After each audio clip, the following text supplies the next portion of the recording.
Pura-pura hendak menolong, Ismail rampas motor korban yang diserang begal di Medan.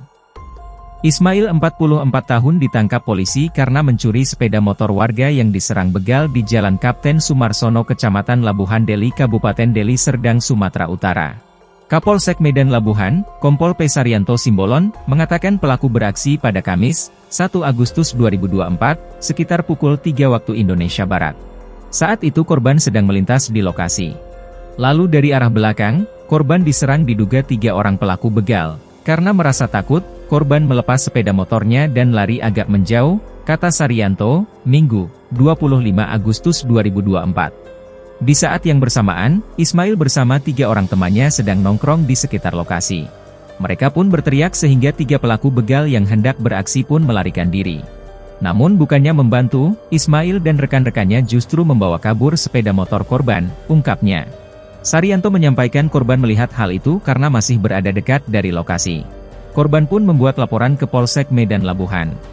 Proses penyelidikan berlangsung, mulai dari mengecek CCTV serta pemeriksaan sejumlah saksi. Identitas para pelaku perlahan diketahui dan rupanya pemuda setempat. Pada Jumat, 23 Agustus 2024, polisi pun menangkap Ismail di Kelurahan Pulau Brayan. Tak berhenti di situ, penadah yang menjual sepeda motor korban turut diamankan yakni bernama Rasyadi, 49 tahun. Hasil interogasi, Ismail meminta Rasyadi untuk menjual motor korban. Terjuallah motor itu ke RK di daerah Hamparan Perak senilai 5,5 juta rupiah, ucapnya. Lanjut Saryanto, pihaknya lantas memburu RK di kediamannya namun berhasil melarikan diri sedangkan motor korban masih di lokasi. Adapun dari hasil penjualan sepeda motor, Ismail mendapatkan 1 juta rupiah dan Rasyadi 500 ribu rupiah.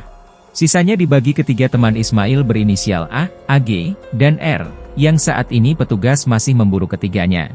Kedua tersangka dijerat dengan pasal 363 KUHP tentang pencurian dengan pemberatan dengan ancaman hukuman penjara di atas 5 tahun, tutupnya. Download Tribun X sekarang. Menghadirkan lokal menjadi Indonesia.